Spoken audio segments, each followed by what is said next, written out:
This is a Rogue Media Network podcast.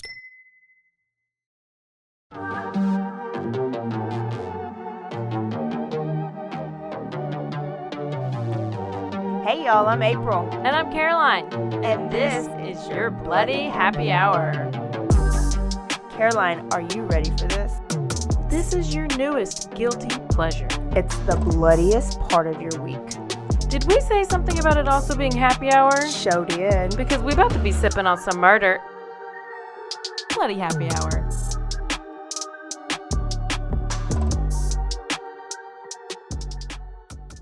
Hey y'all, this is April. And this is Caroline. Well, hello. This is Bloody Happy Hour podcast. Oh my gosh. This what are we doing here? Our Thursday episode where we dive into one big story. We tell you all the facts, all the fiction, and we throw in all of our extra crap. Our extra banter, our extra funniness. That's what we do. Mm-hmm. And like Tuesday's episode, we want to dedicate this episode to our listener. Yes, Jennifer James, who we found out in there's a big crash on the interstate a couple weeks ago here in Waco, and a bunch of cars were set on fire. Big tractor trailer kind of lost control and hit some of them, but there was only one fatality, and it was our dedicated listener. And so her friend Robin, thank you for letting us know. Send us a message and let us know. So because she loved Bloody Happy Hour, I picked a crazy story. Oh, good. For all you listeners, and because Jennifer would have probably really enjoyed this one. Oh, for sure. So we're going to Japan. Okay, Japan. We've been there a couple times. Think about listen, don't even bring out Asuwaki. Yes. What is his name? Tiramisu. Y'all, which episode was that? 2? 3 probably. Wait, 2 or 3, I don't know. It's up there. You got to listen to it. There were so many stories in one. And we used to have, because I was subbing and I was like going to Colleen to interview, and I came across that homeless person, and then all the things. Yes. The tiramisu had like these long, nasty fingernails and fingers, and I think we went another time for the Twitter killer murder. We did that at a live show, and they're always, and this is in Tokyo area too, but this is a female. Ooh. And this female is like Lorena Bobbitt, but on steroids. Oh, she cut off multiple penis? Or we'll see. Oh, we'll see. No. And we're going back to the 1900s. She into women. Huh? She's cutting off boobs? No. Oh. No. Okay. Nope. There's still some penis being cut off, but she doesn't just like hold it in her hand and throw it out the window. Oh. So get ready. She tailors your business did. Okay. So there are 3, we're in Japan, 1900s, and there's about 3 main options for women to do back then, because, I mean, Japan in general is very male-dominated, right? And then, especially back in the 1900s, women just didn't have any rights or choices at all. So option 1, you could be a indentured servant as a young girl, up into like your teens or adult life, where you're working in a factory, you're living in these living quarters in a factory with other women. It's gross, it's unsanitary, you're not really getting paid because your family has sold you to this factory. Oh, no. And you're working off your family's debt. Mm-hmm. So you go there for like 5 or 7 years, and then you can leave. It's not slavery, it's indentured servant until you pay off your thing. Option 2, you worked in a brothel. Okay? So sometimes fathers would sell off their daughters if their daughters pissed them off, or if they really, really, really needed money.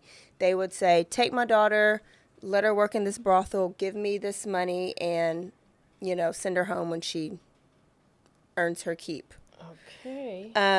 And that's how you paid off your debt, by screwing in the brothel. Or option 3, you could be a geisha. Oh. Have you heard of that? No. Do you remember the movie Memoirs of a Geisha? Oh. I've never seen it. I've just heard of it. But this is like you're like a trained hostess. They entertain men it's classier and it's respectable. So they're dressed up really nice. They entertain men by like singing or dancing or just like very articulate conversations. It's not usually sexual, or at least the respected type of geisha is not sexual. Mm-hmm. So you're like an upscale stripper or something. Okay, but your clothes aren't coming off. Geisha. Now it was very hard to become one of these, and you did training like when you were young. You'd learn the songs, you'd learn the dances, you'd learn how to fan the little fan. Oh. And so a lot of girls who are lucky become a geisha. Oh, so I can't do it. I mean, I'm looking for a job. I can't try to go be a geisha somewhere. You can't go be a geisha. You can't get married when you're a geisha. Okay. You can leave to get married, but you cannot be a married geisha. Cannot be a married geisha at all. Okay, so let's meet Sada Abe. Sada Abe. She was born in 1905. She was the 7th of 8 children, but ended up being the youngest of 4 because the other 4 died. And back then people were dying of like whatever disease was coming up because there wasn't any medicines really. Penicillin hadn't even come out. There weren't any vaccinations, and so there were also a lot of diseases back there, like deficiencies. So 4 of the 8 died. The family owned rental property. They had like the mat making business, the little straw mats they roll out and they sit and they eat on. So they had a mat making business, and then they had like some rental properties. Okay, so they were also considered like middle class, this family. There were 3 girls and 1 boy left, the kids. Okay, and back then, probably still now, you were passed down the family business, but you couldn't pass it down to a daughter. It had to go to the boy, the oldest boy. And they only had 1 boy, and this boy, the oldest boy, was just a shit ass. Like, he was screwing everybody, he was getting in trouble, and he ended up getting married and stealing all of the family's like life savings and money and kind of putting them in a horrible, horrible position. So he got disowned. It kind of sounds like the story you told, and I don't know his name, but he stole a bunch of money from his family and then he killed him. Oh, Amato. So he was disowned. So that means the business could not go to him, and there's only girls left. So Sada's family adopted a male carpenter boy, gave the business to him, and then made middle sister marry him so that it's still in the family, okay? Because you just can't give it to a girl. So the oldest of the girls, she's good. She's married, and she's running now the family businesses. The middle girl, this bitch was dirt leg. So she was screwing boys behind the bleachers, and she was getting caught, and she was making her dad mad. So dad sold her off to a brothel. Okay? So she's going to, this is how they think. If you're going to shame our family by having sex, we might as well get paid for it. Yep. Okay? So then the baby is Sada Abe. She's the baby. She's like way younger than them. Dad don't really give a shit about any of them. Like, he's old. He's 52. He's had 8 kids. Like, they're stressing him out. So he don't even give a shit about Sada by now. But her mom, like, is obsessed with her. So she adored Sada. Sada's her favorite. She would make Sada breakfast in the bed every day, like as a baby, as an adolescent, as a teenager. She was spoiled. And she started getting Sada the training to do the geisha stuff, because she was like, this sister was lucky. She got married. Middle sister, she's a hoe. We're going to let you be a geisha. Like, this is going to be your... Yeah.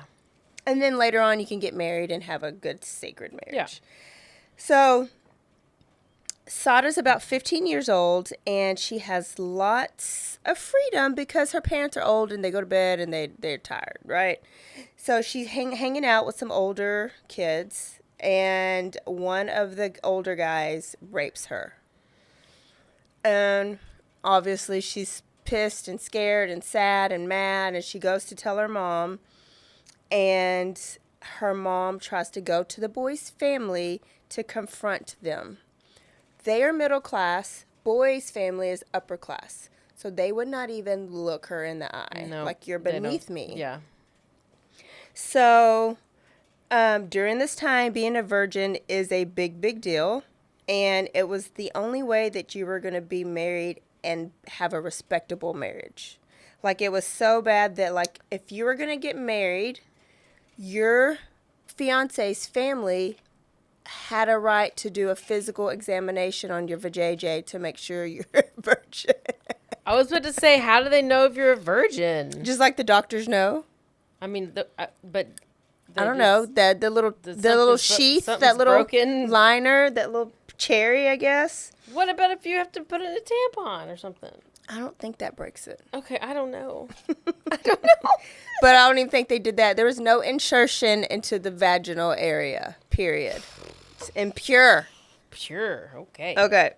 So she had so much shame because she has dishonored her family, and now her future is totally changed because now she knows she can't have a respectable marriage. Ugh. So Sada's mama was like, the only way I can think of to fix this is if you marry the guy who raped you. True. I mean, it is that's a great solution. Win-win situation. Wow. Let's go knock on their door again and let's see if they'll consider. They wouldn't even look us in our eye, but see if they'll consider marrying you. And that's a no. Oh, no. That's a big NO because you do not marry down. Mm-mm.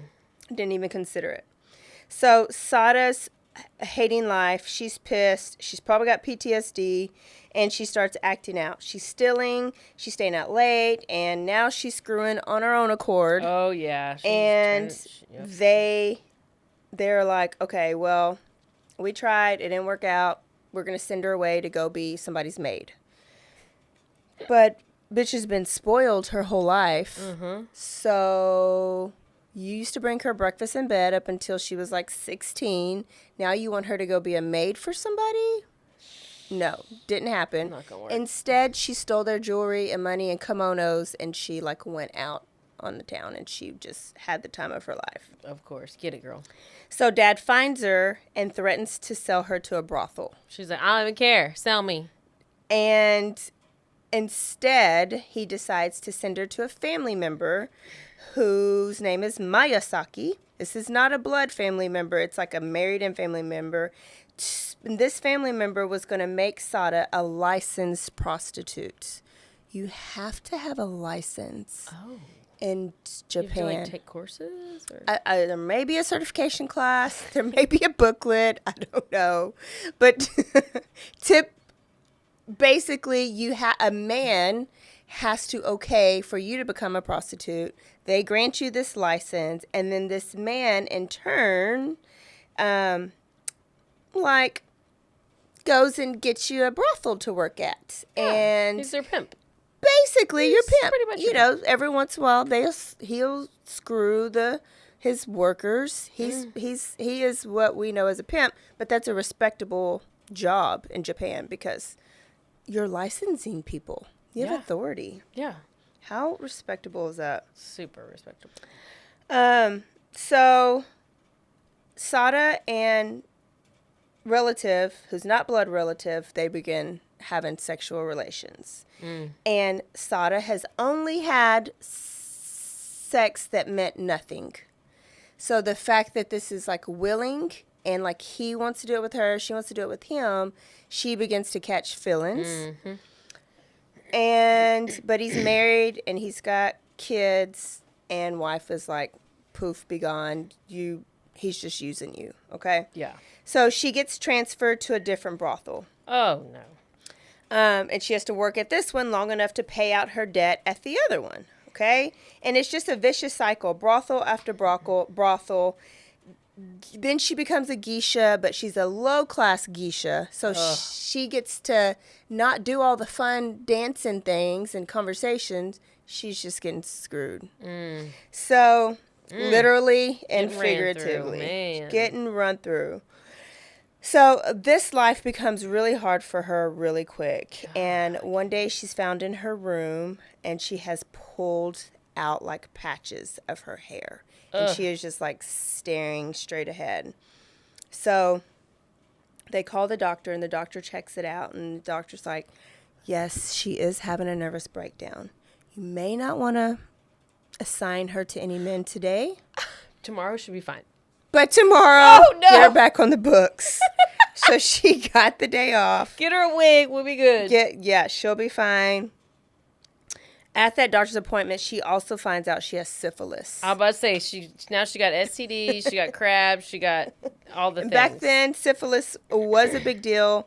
It is a big deal now because it can like affect the brain, but there was no really cure for it. You just took these humongous like injections every day. So she decides, F this, I'm going rogue. So she leaves the brothel, she leaves her said pimp, and she goes, and it's just like jumping from brothel to brothel, but these are unlicensed brothels. Oh, yeah. And she's an unlicensed prostitute now because you're not attached to anybody. So these eventually get raided. That's illegal, and she goes to jail for a little bit for being a prostitute without a license. Yeah. I love how it's just the rules are so different in other countries, obviously.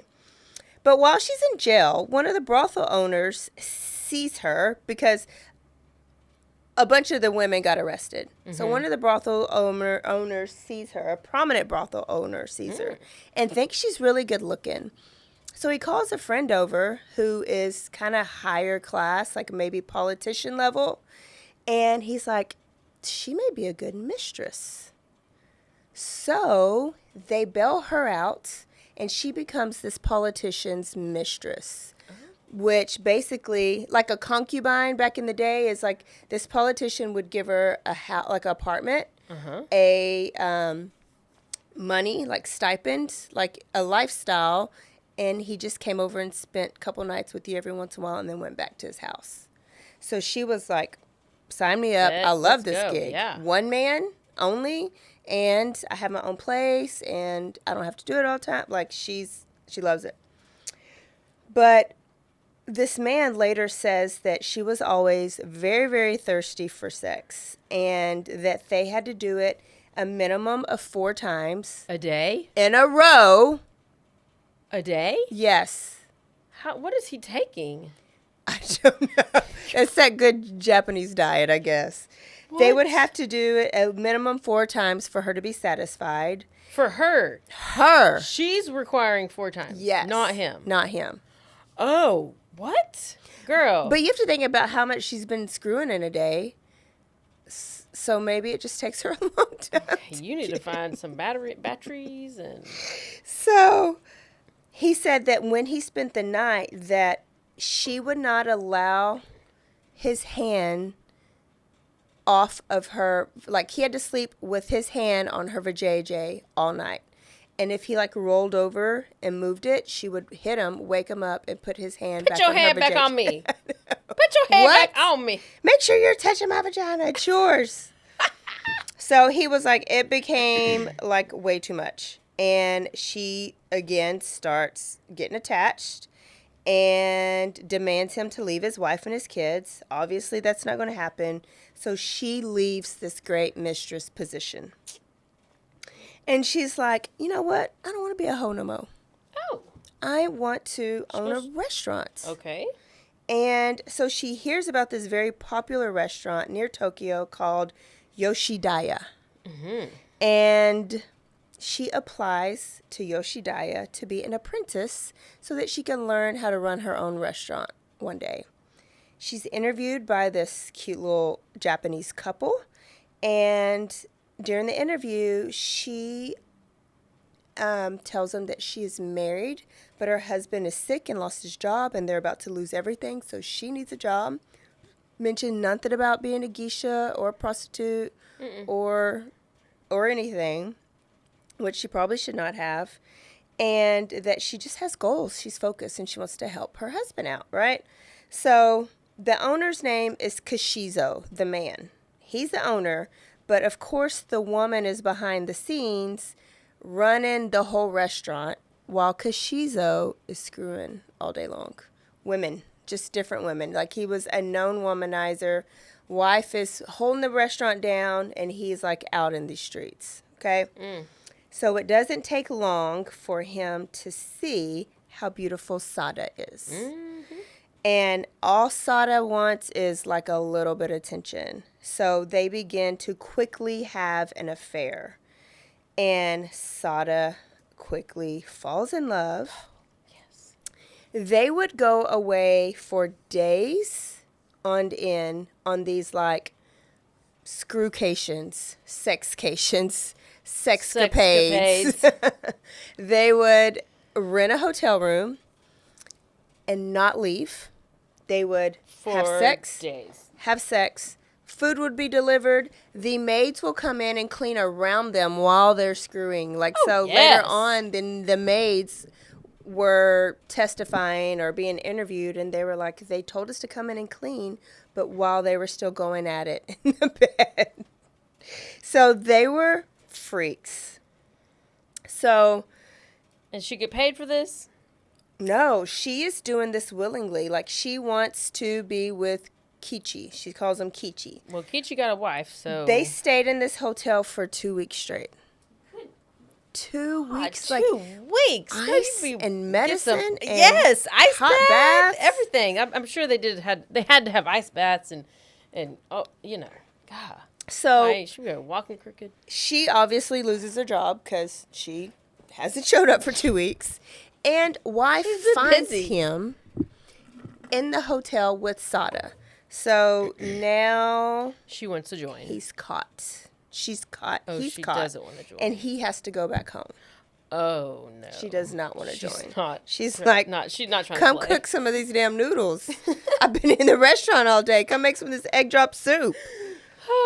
I've been cooking for 2 weeks straight.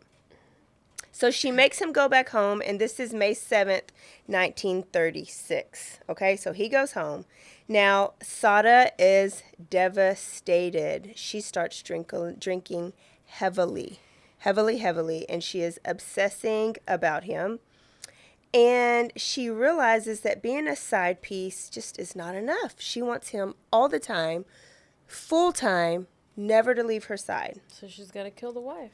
So she calls the restaurant constantly Okay, calling. If the wife answers, she hangs up. But she finally gets a hold of Kichi on May 11th. So 7th through 11th, she's obsessing. She's drinking. She's like planning. She's spiraling down. On May 11th, he answers. And they agree to meet again. Ooh. So he ain't learned his lesson, obviously. No, he don't care. So he shows up wearing a very nice kimono.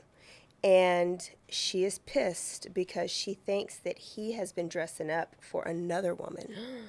And she pulls a knife on him, holds it to his neck, and is asking questions. Did you sleep with your wife in these days? Did you sleep with another woman? Who are you dressed up for? Like, kind of going crazy. Oh, yeah. And instead of this scaring him, it turned him on. So then they go at it. Hardcore, and they're having all the sexual relations. Oh, all the relations.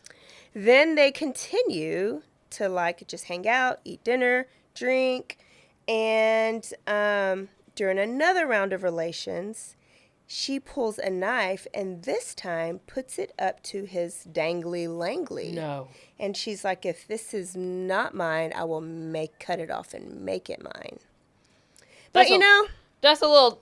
You went a little bit over the line. But not according to Kichi. Oh, he liked it. He wanted the knife close to his thing. Yes. Okay. So they went at it again. And during this bout of sex, she pulls out her sash And she ties it around his neck.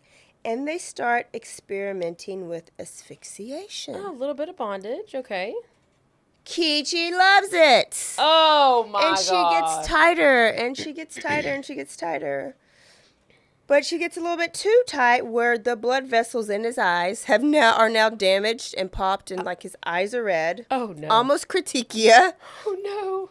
So she's like, feels so bad, and she goes and she gives him some pain pills, and they called them calming pills. So they're probably like sedative type things before the pain. And the bottle says, take 3, no more than 3. Well, he pops 5 of them. Oh, well. Okay, and he sleeps for a long time. Well, they would stay in these hotels until somebody ran out of money. Like she would get money from her mister that she has had, and then, or he would have money, and then when they ran out of money is when they would have to check out of the hotel, right? Gosh. So they're out of money and they're about to have to check out, and she's like, "But I do not want you to leave. You cannot leave me. You're not leaving me." And he's like, "Ma'am, you know I have a wife and a kid and a business. I gotta leave. We can't be together all the time." And she is like red hot on the inside. Oh, no. So after their last dinner there, their last night there, this is their last night there, and he takes some more pills. And she later says that he takes like 20 of them. Why? Yes. Wow. Yeah. And she said that she could not stand the thought of him leaving again. And she knows that they can never be together because he's married. So it's May 18th at 2 a.m. So they went there at May 11th. They've been there for 7 days straight. It's May 18th, 2 a.m. She gets her sash. He's passed out because he took all those sedatives, wraps it around his neck, chokes him out until he's dead. And she said afterwards she felt a sense of relief and clarity and weight lifted off of her shoulders. Because now she knows he won't be sleeping with anybody else. Yes, good job. That is exactly it. And then she lays next to his body for the next couple hours and just kind of cuddles him because... keeping him warm before he turns blue. Before he turns blue and starts smelling. So then she got a knife. Oh. And she do some carving? She cut off the frank and the beans. Wow. The cock and the balls. That's... Because she knows he's dead. And she knows the wife will eventually get the body. She does not want the wife to touch his penis because that is hers. Because that's probably what the wife would do. Just go straight for a dead penis.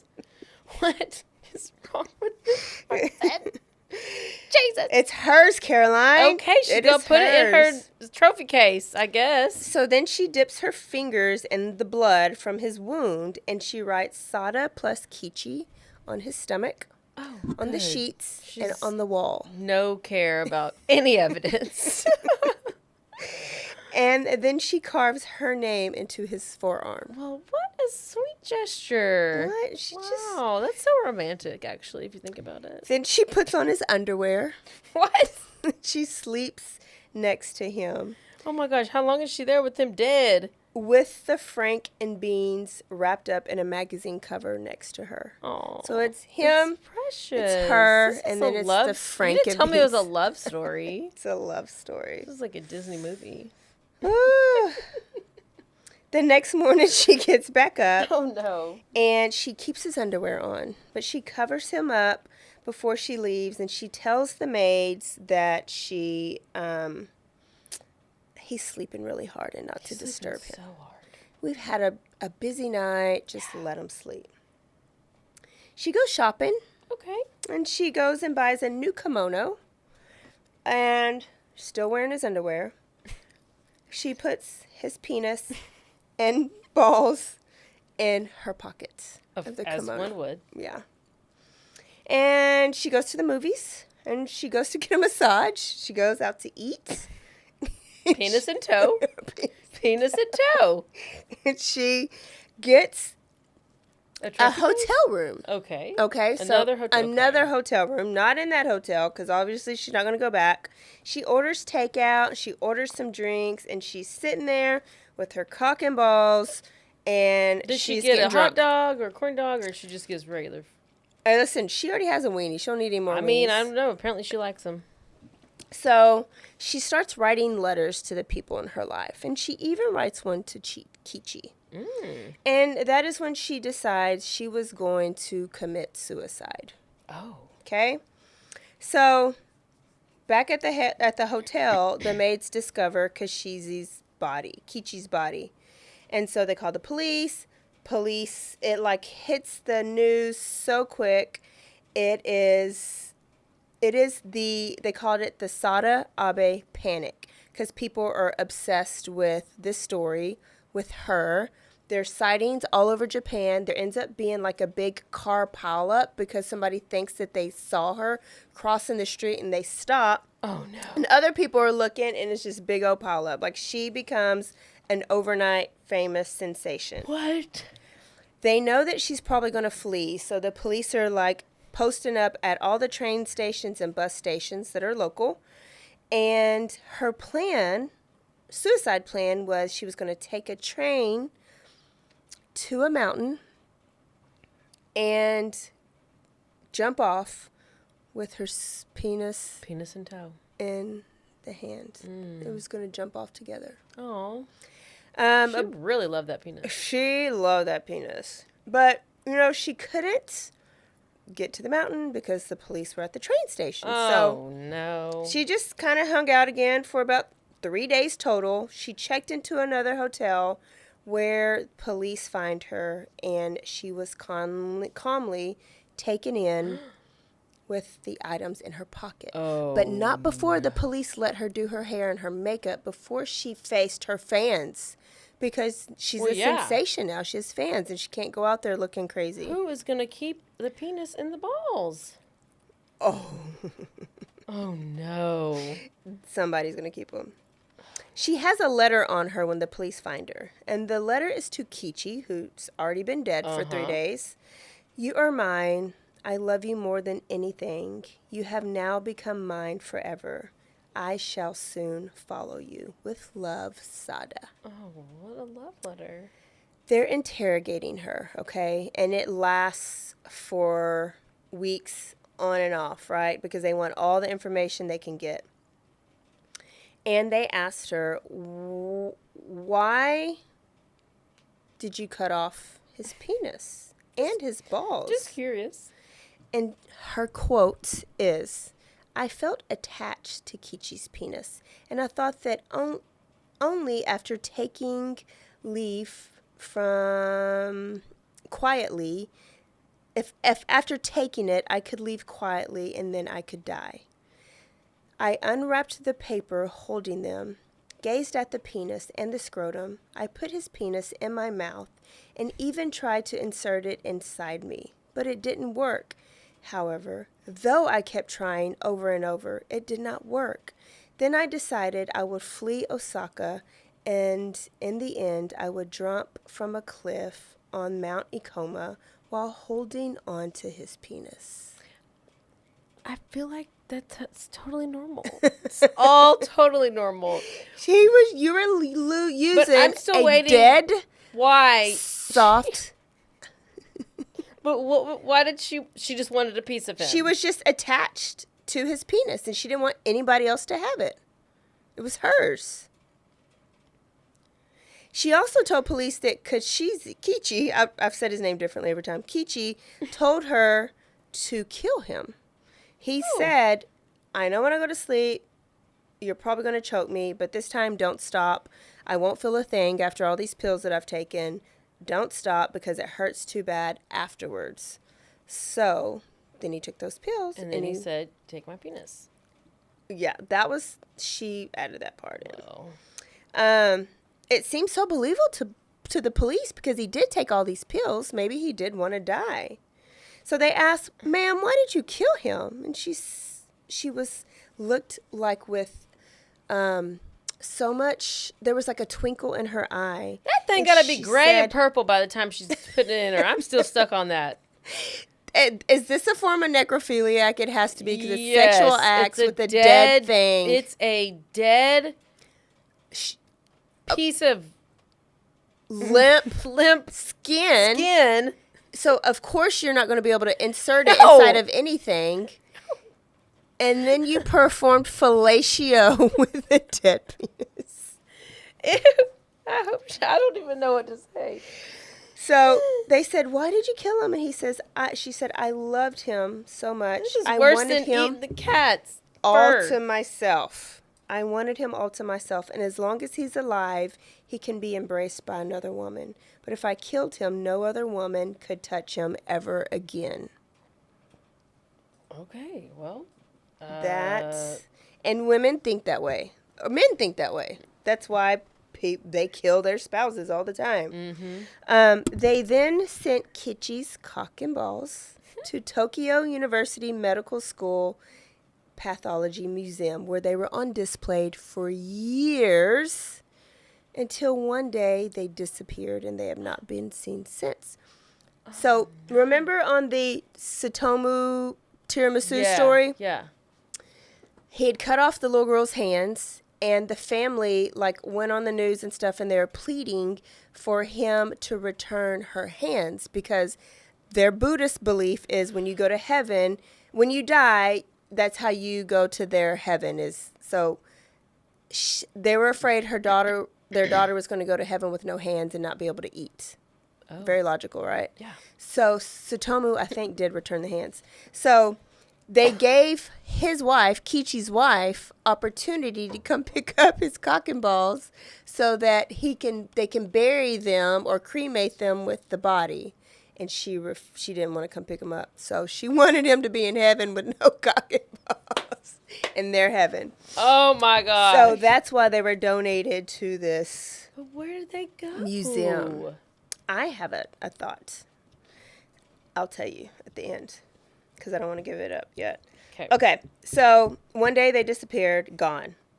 Her trial starts that November. So the murders happened in May. It's November 1936. She is so popular by this time that they had to build an underground trail to get her into the courthouse. Oh, my gosh. She was believed to be sane to stand trial. So also during this time, Kashizo's restaurant, the Yasha whatever, started booming with business. So wife is getting loaded because people like me come to the town and want to visit the restaurant where Sada and Kashizi met. And so people are coming from all over the world to go eat at the restaurant. And then the hotel where he was killed was the most booked hotel in Tokyo because people were coming in town to stay at the hotel where he was killed. I would have done both of them. Everything. It's December 31st. Went through the trial. She was convicted of second-degree murder and mutilation of a corpse. How long do you think she got sentenced? 5 years. I don't know. 6. No! She asked for the death penalty because she wanted to complete her plan and join him, right? She asked for the death penalty. They didn't give it to her. The judge knew and stated she was guilty, but said that she was also a victim of society and that she had had a harsh life of brothels and prostitution and raped at a young age, and that she didn't really chose this life. She was kind of forced into this life, according to the judge. Okay. So he was a little sympathetic for her. And he was trying to get with her. And so was the and then you are right, because he admitted after the trial was over that he had gotten aroused. Oh, what in the world? During the trial. No! His robe was probably standing up. Oh, no, sir, judge. So the public actually agreed with the judge is that, she is too somewhat of a victim. Seductress over here, whatever she has. Yes, yeah. Jezebel spirit is what it's called.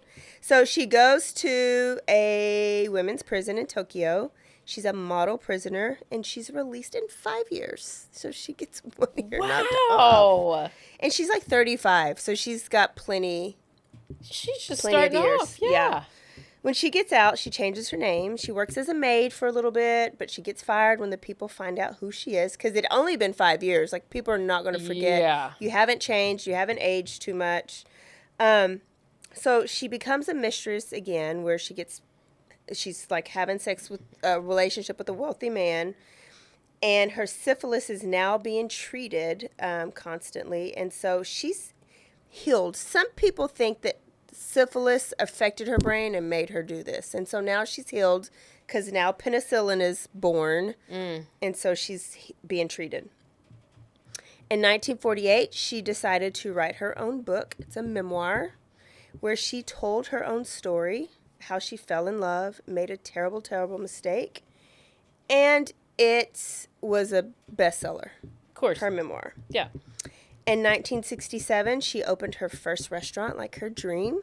Oh, my God. And it was a successful restaurant until some guy came in and stole all of her money, probably her brother that stole all her family's money way back in the day. Oh. So she ended up losing her restaurant. What? And I feel like they didn't keep their money in banks. They would keep it in like a hiding spot in their home or in their restaurant. Oh, my gosh. Like you just didn't put it in banks. Then she disappeared for a long time, and people did not know where she was until a famous author wanted to write a book about her and her story. And when he found her, she was in a convent, and she had become a nun. She had shaved her hair and became a nun. So she went from one extreme to the other. She found herself. He wrote this book about her, and that, too, was a national bestseller. She became a nun. Oh, I did not have that on my bingo card. No, I did not. No one knows what happened to Sada Abe or how she died or when she died. But they did say that Kachizo's grave had flowers on it constantly up until 1987. And it was not his wife, and it was not his kids. So they think she must have died in 1987 because he had no more flowers after that. Yeah. And I think that when she got out, she stole the cock and balls out of the museum. And she died with those cock and balls like she did. Said. Them Franken beans. Is it Franken beans? Is that what he said on Yes. Franken beans? Franken beans. So that is the story of Sada Abe. Wow. I don't know where you even found that, but Geisha. that was amazing. That was great. Ooh, so I'm pretty sure she died with that. I think she... With the appendage inside of her. Appendage. Can you... They didn't have all the things. Maybe it was in a glass case, so it kept it like... Stiff? Yeah, from like totally deteriorating, but they didn't have like the things they that we have now. It. Do they have that then? Maybe they use like caulk, or well, you know. Maybe they painted. They caulked the caulk. I mean, why would they not? Oh, that story. So there you go. Wow, good story. You're welcome. That was really unexpected, and I love it. There was only one murder, and it seemed like But nobody was really really sad. No, His wife wasn't sad. Nope. Maybe his kids were. Probably not. The judge, the judge public, was excited. Real excited. The public didn't give a shit. Poor Kichi. He just, I don't know. He was famous for his... Oh, yeah. He was famous for a while because the rumor was when she was, like, missing with this appendage, like, when she was, like, on the loose, people were saying, like, it was ginormous. Like, it was the biggest, they had, like, started these rumors. So then they were like, oh, Kichi with the big weeder whacker.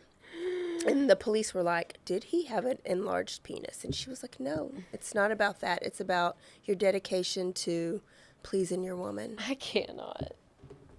And your flexibility. And your flexibility. And your stamina, obviously, if you got to do minimum 4 times. Okay, girl, get you some. Okay. All right, that's all we got. And we will see y'all next week for a whole new week of Bloody Happy Hour. New news, new story.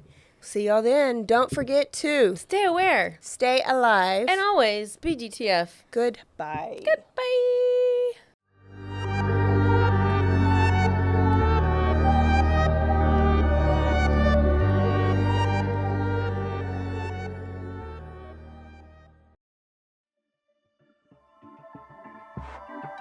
This has been a Rogue Media Network production.